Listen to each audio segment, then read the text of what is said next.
My name is Martin Madert with the Witness to War Foundation. It is November 6, 2013, and we are in McMinnville, Oregon at the Evergreen Aviation Space Museum. I'm sitting with Nelida Mendoza, Nelida Mendoza, who serves in the Cold War in the United States Army, 86 Signal Company. How are you doing today? I'm doing good, thank you. Wonderful. My first question is, where are you from originally? I was born in Jalisco, Mexico. And how did you come to join the United States military? Well, after high school, I wanted to continue on to college, and at the same time, I wanted to give back in some way to the country that had given me so much opportunity. And so, on my way to work, I would see a sign that said, a billboard, big billboard, and it said, "Be all that you can be. Join the Army." And so I went into the recruiting station, and I was offered these promises of traveling, of education, of college benefits, and other GI benefits, and also in serving for my country. So I said, where do I sign? So where did you go to sign up? In Santa Ana, California. And how long before you were sent to boot camp? I was on the delayed entry program, so I signed up in, I think it was early December of 1976, and then I was in boot camp by March of 1977. And where did you go for boot camp? In Fort Jackson, South Carolina. Tell me about your first impressions of Fort Jackson, and do you have any outstanding memories from your time there? It was a very difficult time for me. I had never been away from home, and let alone out of the county. I had never been out of Orange County, and here I was, way across the United States by myself with about 80 other young ladies. And it was a very scary time for me. It looked so menacing. There was drill instructors that were yelling at me. I've never been yelled at before, right at my face.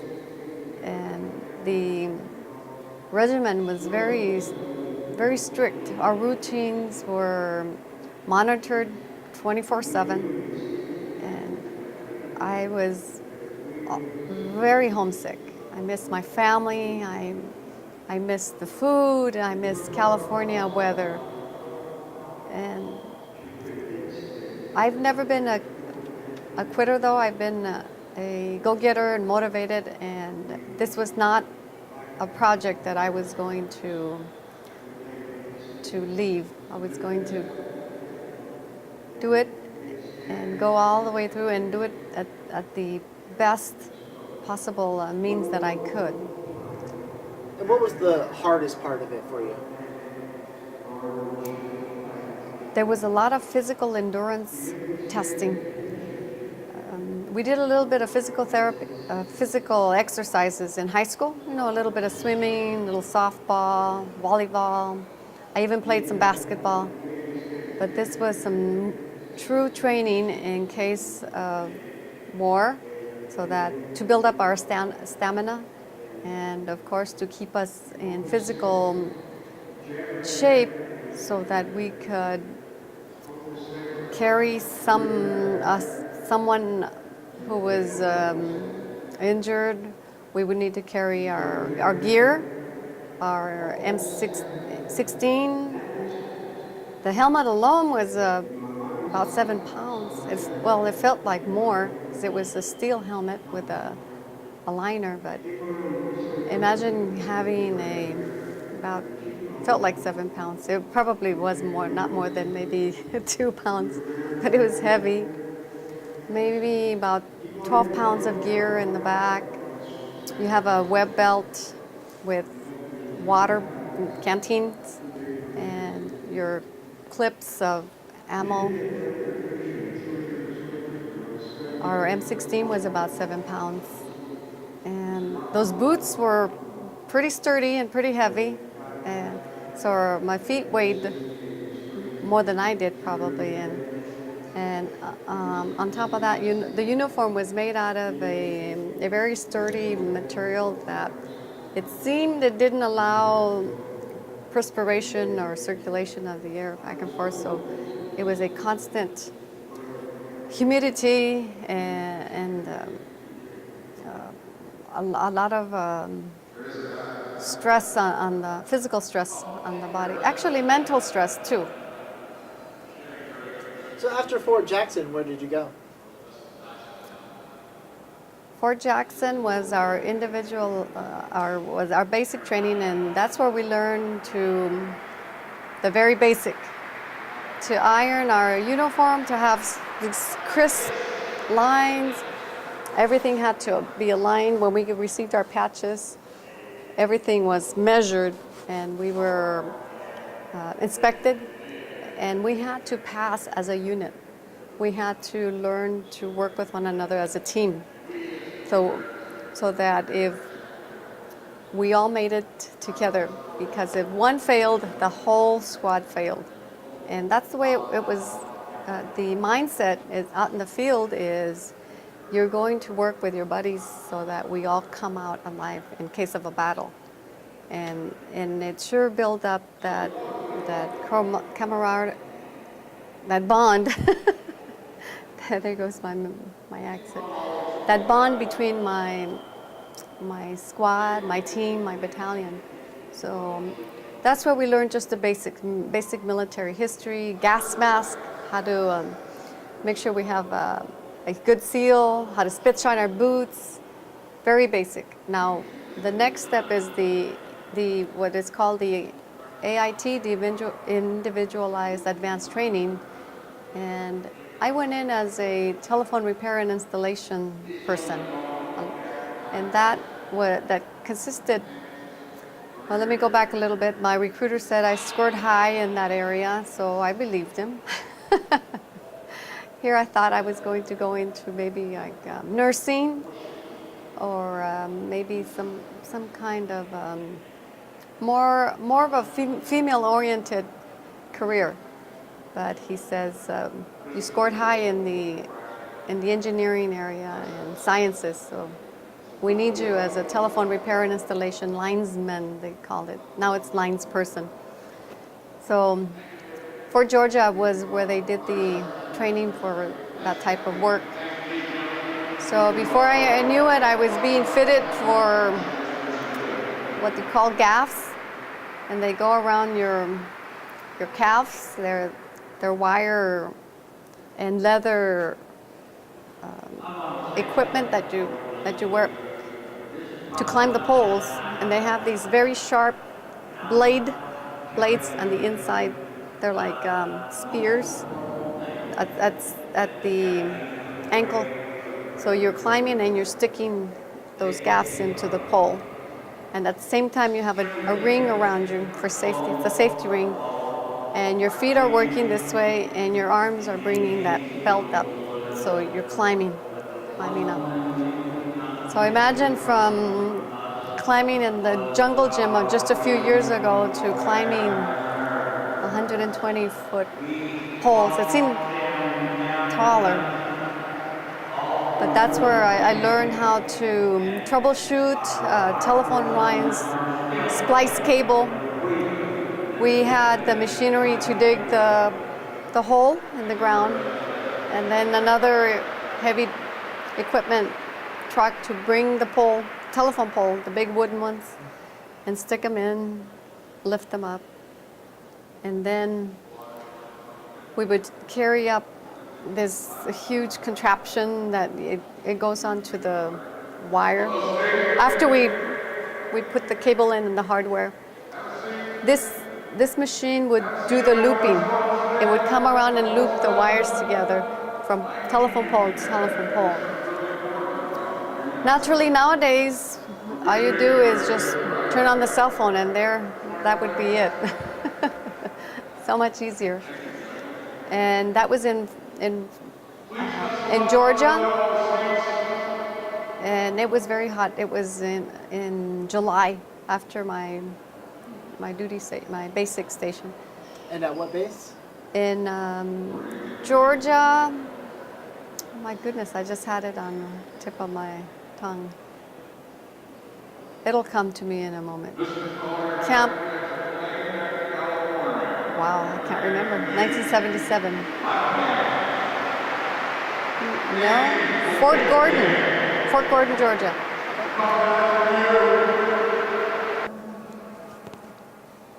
So after Georgia, where did you go? I took a little break and I visited a friend in New York because we were only a couple of hours flight. But it turned out to be a very difficult time in our history. There was a blackout in New York, July of 1977, and it was chaos. I had never seen so much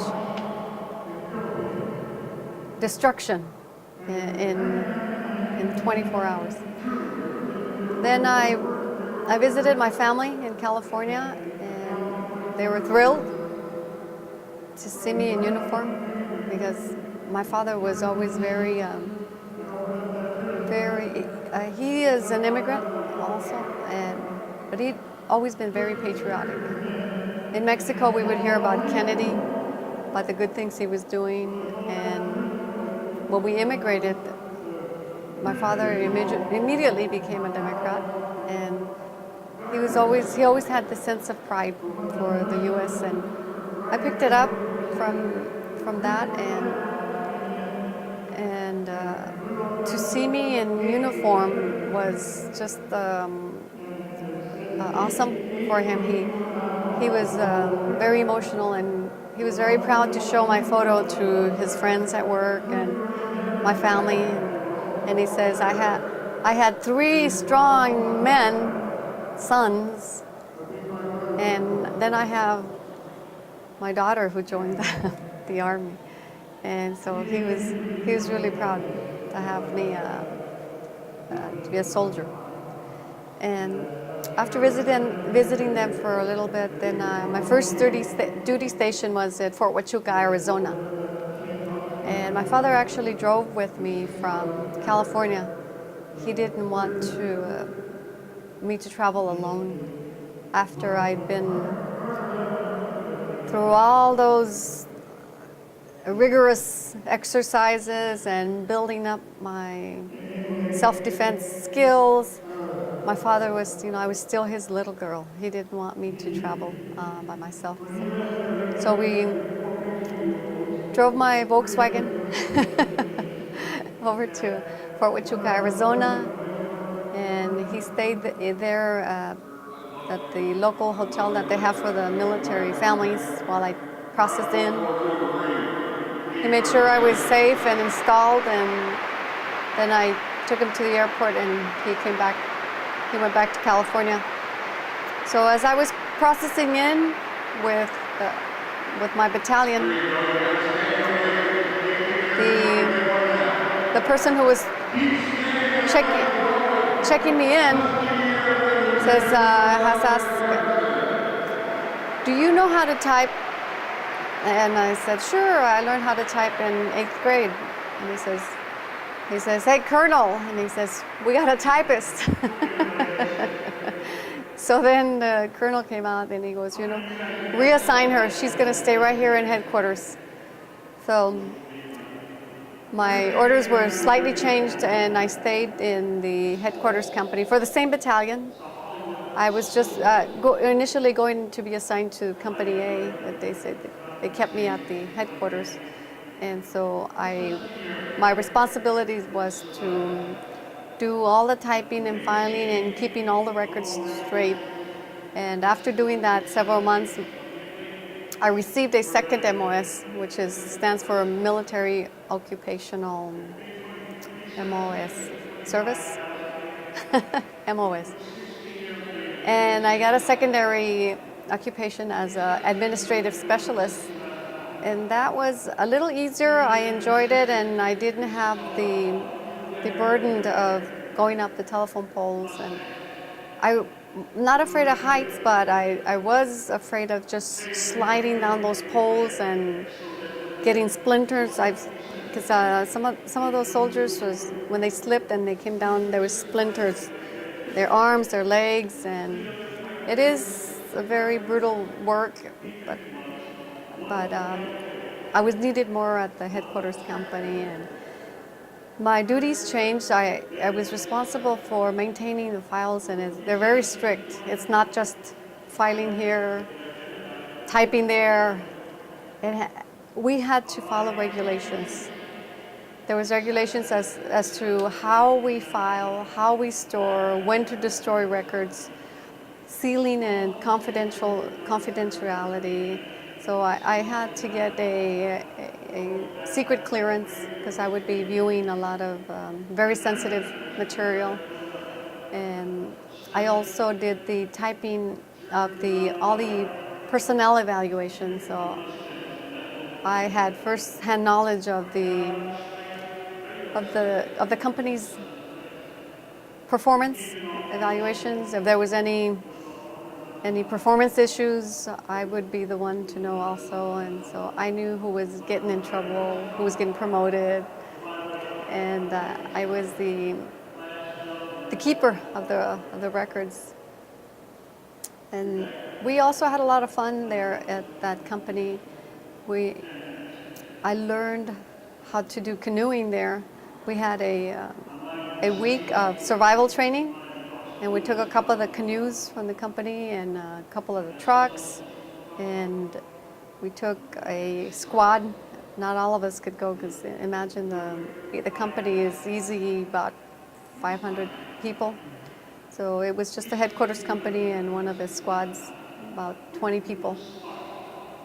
And we went along the river, the Colorado River, and we camped. We used my bivouac skills, the ones that I learned in basic training. We pitched our tent, we dug our fire pit, we cooked out there, and we canoed, and just learned some other survival skills, actual survival skills, not just simulated. And along the line, enjoyed it. I saw some gorgeous, gorgeous scenes of the river, the canyons, the valleys, the trails along from Arizona to along that river. And it was very difficult, but you know, we're Army, we're tough. So how long did you stay working at this headquarters? My tenure there was for about 18 months. And one day I received orders to go overseas. And my orders were to go to Korea. Now, why did they have you go to Korea? It would depend on the needs of the battalion. We had the signal company also in Camp Colburn, Korea. It was probably about an hour from the main town of Yongsan, an hour south, I believe, and maybe about 3 hours from the DMZ. And so somebody must have rotated out of the position, and it was time to get somebody else into another 71 Lima into that position. So there I was. Could you describe your trip to Korea for me and where you arrived? Yes. It was a commercial flight initially from Los Angeles, and I flew in uniform. We were required to fly in uniform back then. And I believe it was to Hawaii, and from there I boarded a Flying Tigers cargo plane that they were contracted with the military to take the troops out there. And it was a very noisy, very, very turbulent flight over there. It was scary because I said, here I am so many miles from home and I'm gonna die. It was one of those where you literally left your stomach, as it did the dips, and it was a really rough ride. and it was probably, I remember maybe about 26 hours of flight. So it was gruesome, and when I arrived on country, I was very grateful. Almost cried from the when touching land, and we were immediately escorted into an area to be debriefed and given our assignments, processed in. Then we were driven to our duty stations, and of course we got a hot meal, nice hot meal, and we went into some orientations about Korean customs and what to be aware of, be alert at all times. There was also curfew. There were certain times where we were not to be out in the street because it was still pretty dangerous. I mean, just a few years back, there had been some conflict there at the DMZ where they killed an American lieutenant because there was a tree that had too many branches, and the U.S. couldn't see clearly into the other side, and so they'd gone out there to chop it down, to trim it down a little bit, and they were gunned down by the enemy, and so there was still a lot of tension, and so we were there to keep peace. The South Koreans were very happy we were there,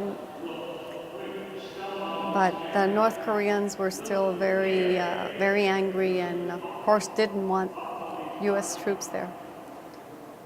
And my station was a really small station. There must have been maybe a couple of hundred soldiers. We had a small mess hall that served about maybe 30 at a time. The food was good American food. And if you wanted to also experience the Korean food, there was always, we were in the outskirts of the main area, so we saw a lot of farming. And right outside our base, there's a little town where you could go and get noodles, warm beer. There was ice was a commodity. Very few people owned refrigerators. What were your day-to-day duties? I was working in the headquarters doing administration as well. So I would do also typing up the Article 15s, maintaining the personnel files, and directing any new soldiers over to where they needed to go, helping them out as far as learning their way around the little camp. We had a small motor pool to take care of we had a couple of trucks. But during that time that I was there in Korea, the president, Park Chung-hee, was assassinated, and we were immediately put on alert. That was the closest that I came to being in actual warfare. Could you walk me through that experience, and from the moment you heard he had been assassinated to what happened on base? Yes. Well, we had been in the recreation room. I was off duty already. It was probably about 9 or 10 p.m. and the alarm went off. We had a horn that went off in case of emergency, and we knew what we needed to do. So we all left, went to our barracks, got into uniform and in our gear, went to the armory and checked out our M16, and were getting our ammunition ready and into our stations in case of attack, because if we're only maybe about 30 minutes by helicopter or plane if the enemy was going to start attacking the Americans, they would have been there right away. So you can imagine the sense of urgency when when that alarm was sounded and we're running up the stairs to get into uniform. There's another time in my life where I said, I'm gonna die here, so far away from home. But you know, I'd be very proud to die for my country. That was very scary. But shortly thereafter, once we had drawn our ammunition and were in an alert status, we were. It was downgraded to another level, and we were told to turn in our ammunition, which is the most important thing. We don't want any live ammo, and turn in our weapons. But we were still in alert status, and we could not leave the compound for a couple of weeks. We were on lockdown. They didn't want any of the soldiers to getting hurt outside of the camp, so we stayed in. And the government there took care of what they needed to take care of as far as the assassination went, and then we were allowed to continue with normal work activities after that. So my normal duties there in Korea consisted of getting up really early, getting into our physical therapy.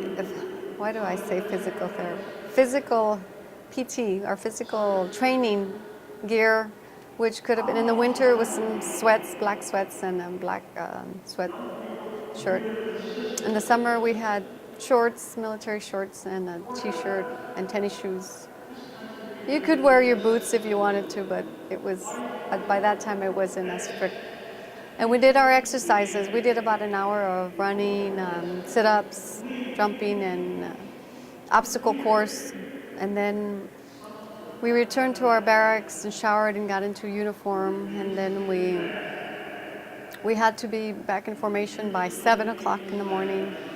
And then inspection was done to make sure everybody was in uniform and that everybody was present and accounted for. And then the company, the battalion, the person in charge, whether sometimes the captain would come out, sometimes the colonel would come and do the inspection, and then he was satisfied that everything was in top shape. Then we were dismissed for breakfast. We would have our breakfast, and then we had to be in our work areas by 8 o'clock. So at 8 o'clock, we would begin our duties of whatever it was. If you needed to fix an engine, or I forgot, very important, when we fell into our squads and we were doing roll call, it was very important that we did the Pledge of Allegiance and the salute to the flag and Reveille, and the flag went up, the American flag. And then in the evenings, it would come down and we would be in our formation again, and we would do the honors and bring the flag down, and put it away, and then we would be dismissed to either go to the mess hall, have your dinner, or go work out. It wasn't as strict as it was as in basic training. We had a recreation area where there was a pool table, some games, board games. I don't remember having a television. No television. I don't think we had that privilege, but there was a lot of reading, or you could go take a walk outside the camp. It was a very beautiful country. What was it like being a woman in the military during this time? So could you tell me what it was like for a woman in the military during this time? Yes, it was difficult because it was a man's world back then, or even now, it's still the majority of the soldiers are men. There's a little more flexibility with the women, but there was a lot of difficulty in fitting in with the men. There was a lot of